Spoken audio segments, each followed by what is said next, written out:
नमस्कार दोस्तों। यानी कि अपना जो चैप्टर चल रहा था वो 4th नंबर का चैप्टर चल रहा था, यानी कि एंजाइम और हार्मोन। यानी कि आज हम बात करेंगे, यानी कि 4th चैप्टर के आगे का पार्ट है, यानी कि ग्लूकोज का होम्योस्टेटिस। तो ग्लूकोज का होम्योस्टेटिस की डेफिनेशंस की बात करें दोस्तों, परिभाषा यानी कि शरीर में ब्लड और सेल्स के मध्य यानी कि ग्लूकोज का बैलेंस बनाए रखना, वो कहलाता है ग्लूकोज का होम्योस्टेटिस। यानी कि शरीर में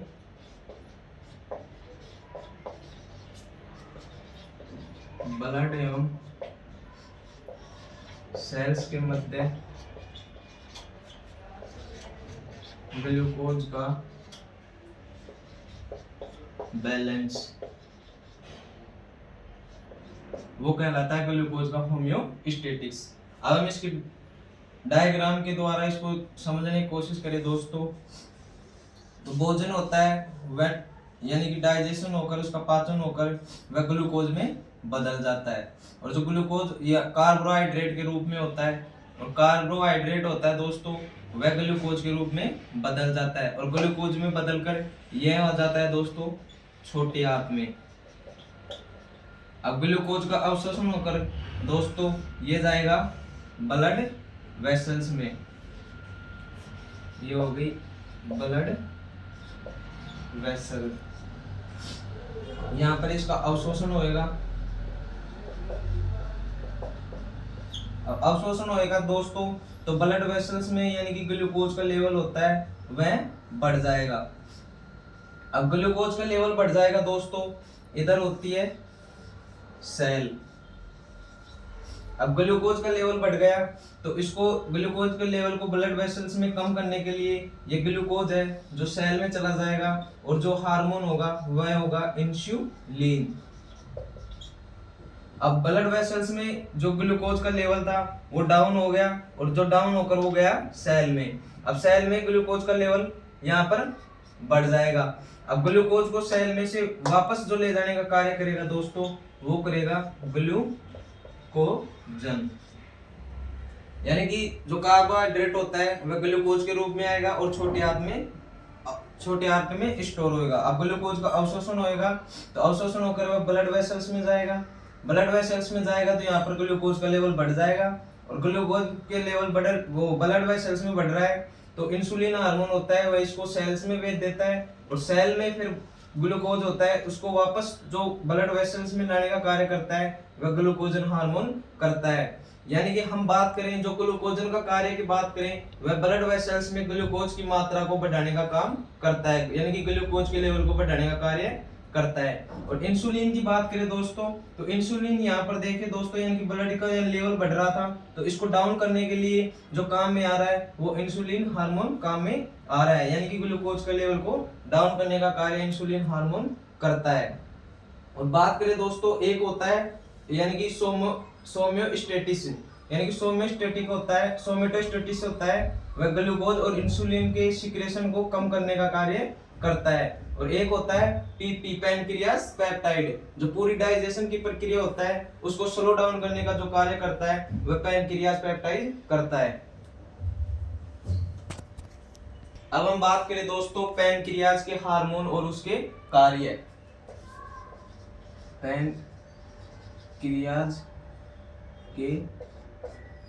पैनक्रियाज हार्मोन एवं उसके कार्य।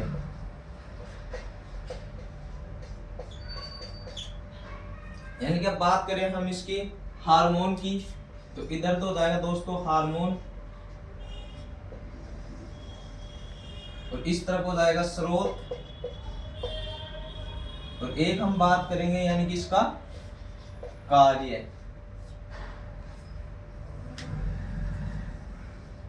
हम फर्स्ट नंबर की बात करें दोस्तों ग्लूकोजन। ग्लूकोजन दोस्तों जो स्रोत होता है ग्लूकोजन का वो होता है अल्फा सेल, यानी कि ए सेल। अब हम बात करें दोस्तों यानी ग्लूकोजन के कार्य की, तो अभी मैं बताया था दोस्तों जो ग्लूकोजन होता है वह ब्लड वेसल्स में यानी कि ब्लड वेसल्स में जो ग्लूकोज के लेवल को बढ़ाने का जो कार्य करता है वह ग्लूकोजन करता है। यानी कि ब्लड में ग्लूकोज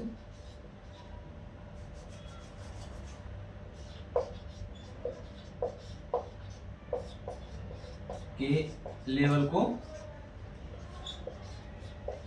बढ़ाता है। और सेकंड नंबर पर बात करें दोस्तों इंसुलिन की।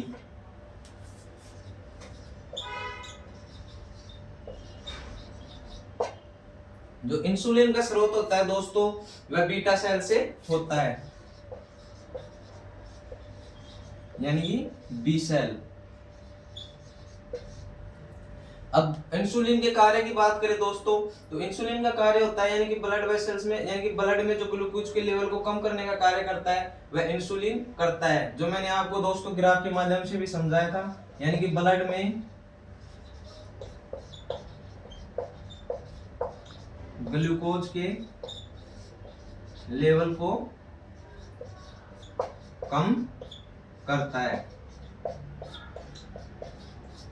अब बात करें दोस्तों तीसरे नंबर पर सोमेटोस्टेटिन की।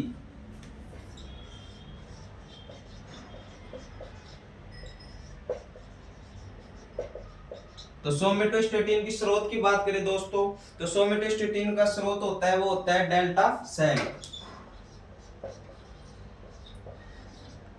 यानी कि डी सेल। और जिसका कार्य की बात करें तो जो ये ग्लूकोजन और इंसुलिन होता है उसके सिक्रेशन को कम करने का कार्य करता है। ग्लूकोजन व इंसुलिन के सिक्रेशन को कम करना।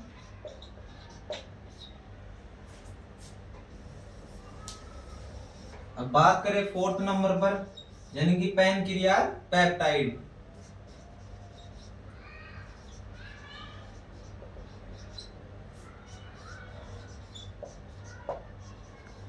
यानी कि पीपी।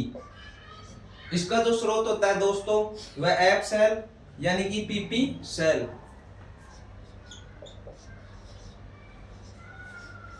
एफ सेल या पीपी सेल। अब इसके कार्य की बात करें दोस्तों तो यह डाइजेशन के प्रोसेस को स्लो और डाउन करने का कार्य करता है, यानी कि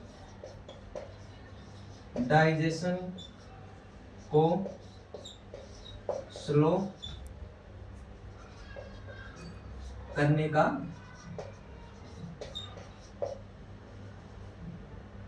कार्य करता है। यानी कि भोजन को धीरे धीरे पचाने का जो कार्य करता है वो करती है पैनक्रियाज पेप्टाइड यानी कि पीपी। अब बात करें दोस्तों ग्लूकोजन जो का स्रोत होता है वो होता है अल्फा सेल यानी कि ए सेल। इसके कार्य की बात करें तो यह ब्लड में ग्लूकोज के लेवल को बढ़ाती है। अब बात करें दोस्तों सेकंड पॉइंट की यानी कि इंसुलिन की। इंसुलिन का स्रोत होता है दोस्तों वो होता है यानी कि बी सेल बीटा सेल। अब इसके कार्य की बात करें तो यह ब्लड में यानी कि जो ब्लड में ग्लूकोज का लेवल होता है उसको कम करने का जो कार्य करती है दोस्तों वो करती है इंसुलिन। और बात करें सोमेटोस्टेटिन की, जो इंसुलिन और जो ग्लूकोजन होता है उसके जो सीक्रेशन को कम करने का कार्य करता है वो सोमेटोस्टेटिन करता है। और बात करें दोस्तों पीपी यानी कि पैनक्रियाज पेप्टाइड की, तो इसकी जो स्रोत होता है वो होता है एफ सेल या पीपी सेल। अब ये बात करें इसके कार्य की तो ये डाइजेशन के प्रोसेस को स्लो करने का काम करती है, यानी कि जो पाचन होता है उसको स्लो करने का काम करती है, यानी कि भोजन का जो पाचन हो वह धीरे धीरे हो। ये तो हो गया दोस्तों पैनक्रियाज हार्मोन और उसके कार्य। अब हम बात करें दोस्तों डायबिटीज के प्रकार। बात करें दोस्तों डायबिटीज के प्रकार।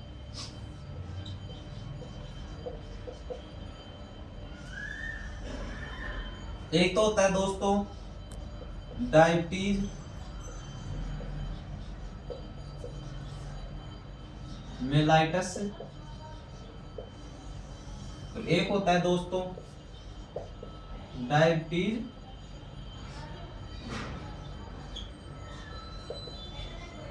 स्पाइडस।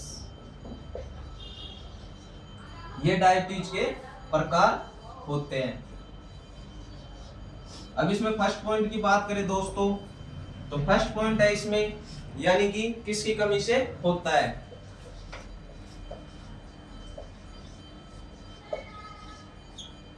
कमी से होता है।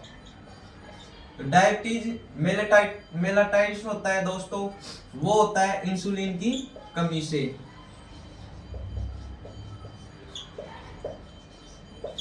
और जो डायबिटीज स्पाइडस होता है दोस्तों, वो होता है यानी कि एडीएच की कमी से। एडीएच की फुल फॉर्म की बात करें दोस्तों, इसकी फुल फॉर्म होती है एंटी डायूरेटिक हार्मोन।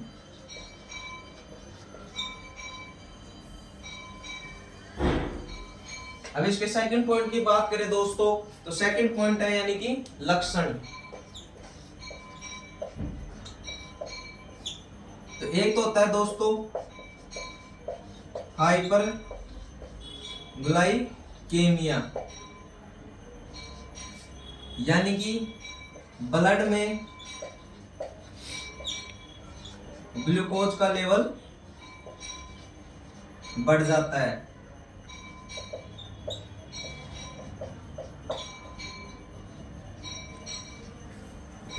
जो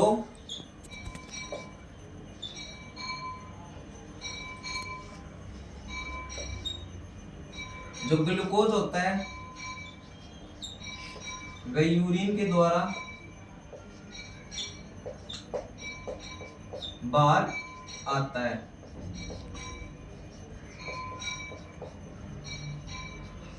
यानी कि लक्षण की बात करें डायबिटीज मेलाइटिस की, तो यानी कि ब्लड में ग्लूकोज का लेवल बढ़ जाएगा। अगर ग्लूकोज का लेवल बढ़ जाएगा तो ग्लाइकोयूरिया होगा, यानी कि ग्लूकोज होता है वह यूरिन के द्वारा बाहर आता है। और डायबिटीज स्पाइडस की बात करें तो एटीएच की कमी के कारण यानी कि पानी की कमी हो जाती है।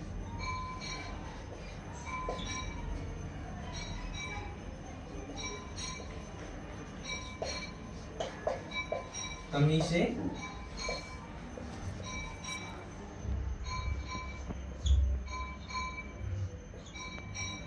यानी कि पानी की कमी हो जाती है।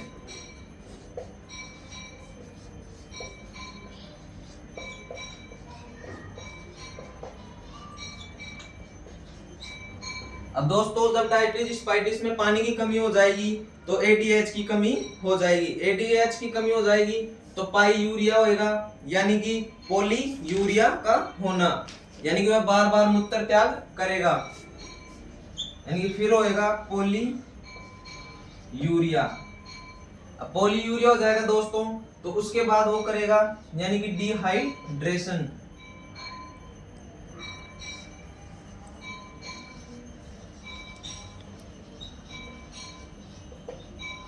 डिहाइड्रेशन यानी पानी की कमी। अगर पानी की कमी होगी दोस्तों तो यानी कि प्यास ज्यादा लगेगी, यानी कि प्यास का लगना। ये दोस्तों लक्षण होते हैं यानी कि डायबिटीज स्पाइडस के। अब हम बात करें थर्ड पॉइंट की, इसका उपचार की बात करें। उपचार की बात करें डायबिटीज मेलाइटिस का, तो इसका उपचार होता है दोस्तों इंसुलिन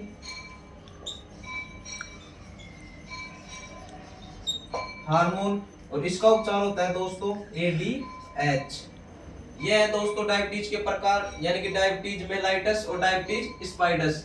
यानी कि किसकी कमी से होता है, तो यह डायबिटीज मेलाइटिस होता है दोस्तों वह इंसुलिन की कमी से होता है, और डायबिटीज स्पाइडस होता है दोस्तों वह एडीएच की कमी से होता है। और बात करें लक्षण की तो यानी कि ब्लड में ग्लूकोज का लेवल बढ़ जाएगा। अगर लेवल बढ़ जाएगा दोस्तों तो वह यूरिन के माध्यम से बाहर आएगा। और बात करें तो इसमें एडीएच में, तो एडीएच में यानी कि पानी की कमी होती है। पानी की कमी होगी दोस्तों तो पॉलीयूरिया होएगा, पॉलीयूरिया होएगा तो उसके बाद डिहाइड्रेशन होएगा, यानी कि शरीर में पानी की कमी होगी। और पानी की कमी होगी दोस्तों तो हमारे को प्यास लगेगी, और प्यास का लगना ये इसके लक्षण होते हैं डायबिटीज स्पाइडस के। अब बात करें उपचार की तो डायबिटीज मेलाइटिस का उपचार होता है दोस्तों वो होता है इंसुलिन हार्मोन। और डायबिटीज स्पाइडस के उपचार की बात करें तो वो होता है ADH। अब हम बात करें दोस्तों यानी कि डायबिटीज मेलाइटिस के प्रकार, तो इसके दो प्रकार होते हैं दोस्तों, एक तो डायबिटीज मेलाइटिस फर्स्ट और एक डायबिटीज मेलाइटिस सेकंड। अब दोस्तों डायबिटीज मेलाइटिस के प्रकार की बात करें यानी कि DM, इसको शॉर्ट में लिख लेते हैं दोस्तों जो आगे काम आएगा। यानी इंडेक्स की बात करें इधर तो लिखेंगे पॉइंट, और इसके दो टाइप होते हैं दोस्तों, एक तो होता है DM फर्स्ट और एक होता है दोस्तों DM सेकंड।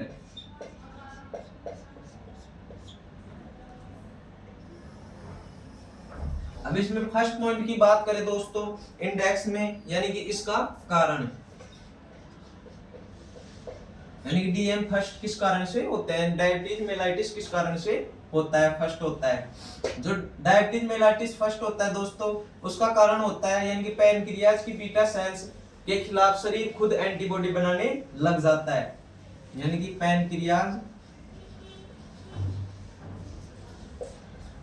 पैनक्रियाज की बीटा सेल्स के खिलाफ शरीर खुद एंटीबॉडी बनाने लग जाता है। अब बात करें दोस्तों डायबिटीज मेलाइटिस के सेकंड प्रकार की यानी कि सेकंड की, तो इसका कारण होता है दोस्तों यानी कि शरीर में तनाव, मोटापा या BP, या अगर हमारे शरीर की जीवन शैली खराब हो रही है तो इस कारण हमारे को DM सेकंड वो देखने को मिलता है, यानी कि खराब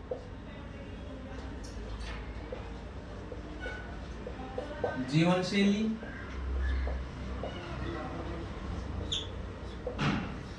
मोटापा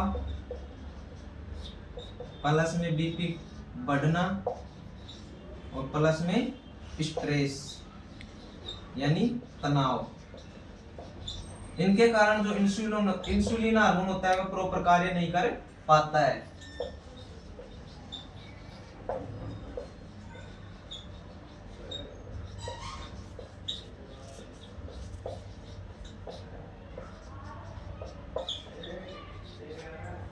अब हम बात करें दोस्तों सेकंड पॉइंट की, तो सेकंड पॉइंट होता है दोस्तों इसके अन्य नाम। तो DM फर्स्ट का अन्य नाम होता है दोस्तों वो होता है इंसुलिन इंडिपेंडेंट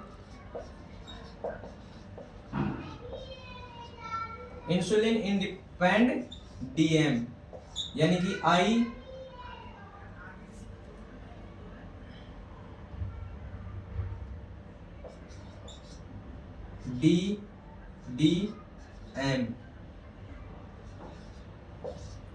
यानी कि जो IDDM होता है दोस्तों वो यानी कि इंसुलिन, क्योंकि यह उपचार में लगातार इंसुलिन की जरूरत नहीं होती है।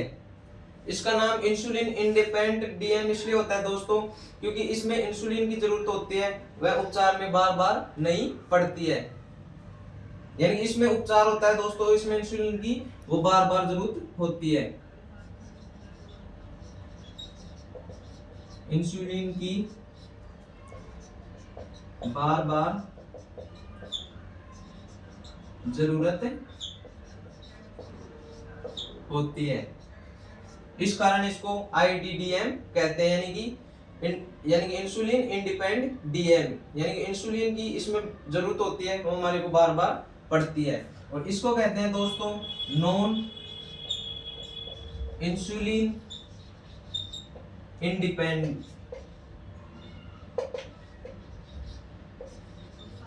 DM, यानी कि NIDDM,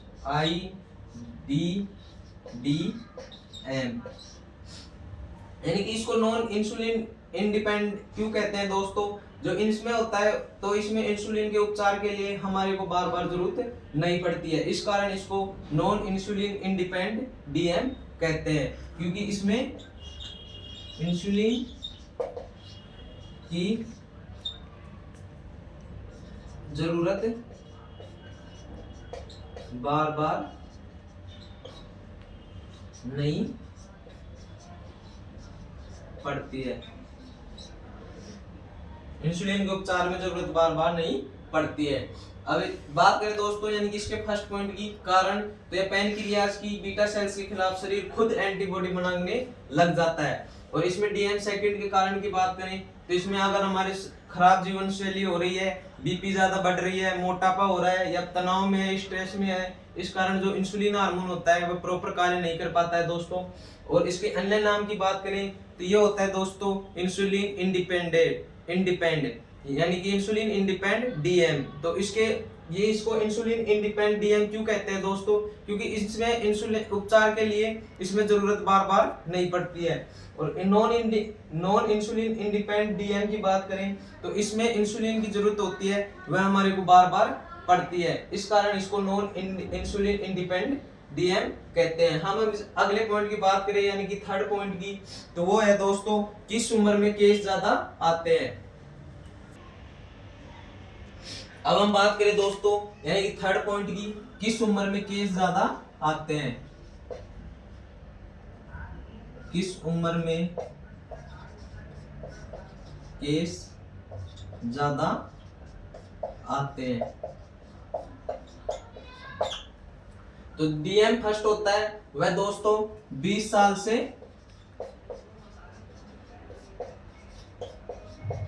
कम उम्र में देखने को मिलता है। और जो डीएम सेकंड होता है वो दोस्तों 40 साल से ज्यादा होने यानी 40 साल से ज्यादा उम्र पर देखने को मिलता है हमारे को डीएम सेकंड। अब बात करें दोस्तों फोर्थ पॉइंट की, तो फोर्थ पॉइंट है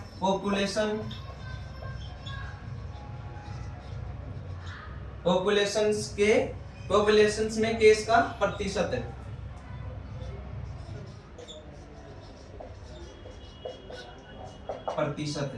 तो बात करें दोस्तों डीएम फर्स्ट की, तो डीएम फर्स्ट होता है दोस्तों वह टोटल केसेस का 10% से भी कम होता है, यानी कि टोटल केसेस का 10% से भी।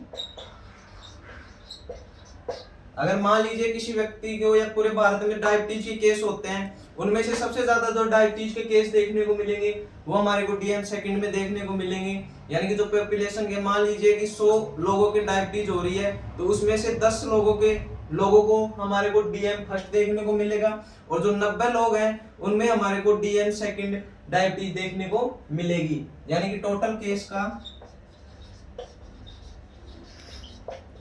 90% यानी कि 90%।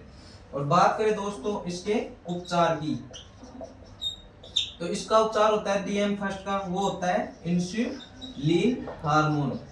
और बात करें डीएम सेकंड की, तो इसमें हम मोटापे को कम करेंगे और स्ट्रेस को कम करेंगे और जीवन शैली को सही करेंगे, और इसके अलावा हम इंसुलिन भी कुछ मात्रा में लेंगे, यानी कि जीवन शैली को सही करें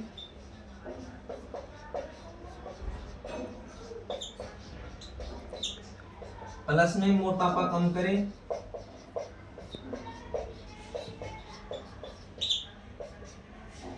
और तनाव में कम रहे, और प्लस में कुछ मात्रा में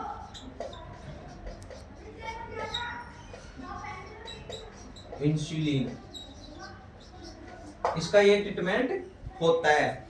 यानी कि कुछ समय के लिए इंसुलिन, कुछ समय के लिए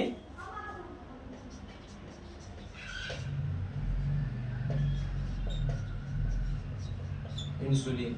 अब बात करें दोस्तों थर्ड पॉइंट की, यानी किस उम्र में केस ज्यादा आते हैं। अगर मान लीजिए जानवर की उम्र 20 साल से कम है तो उसमें लगभग डीएम फर्स्ट देखने को मिलता है, और जब 40 साल से ज्यादा उम्र हो जाती है दोस्तों तो हमारे को डीएम सेकंड देखने को मिलता है, यानी कि डायबिटीज मेलाइटिस सेकंड।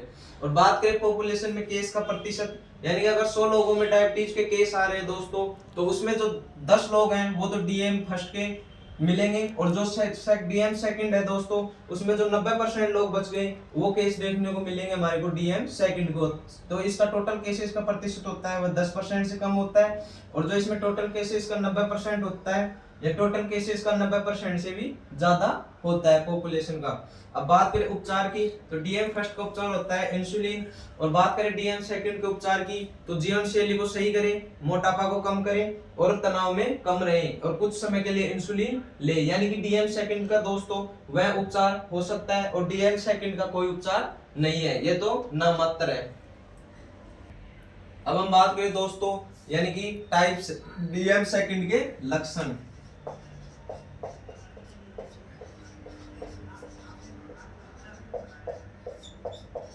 इसमें फर्स्ट होता है दोस्तों यानी कि शरीर में एनर्जी की कमी।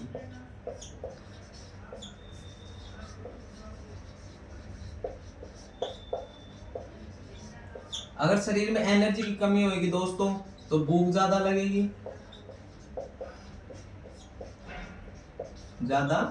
लगेगी, जिसे पॉलीफेजिया कहते हैं।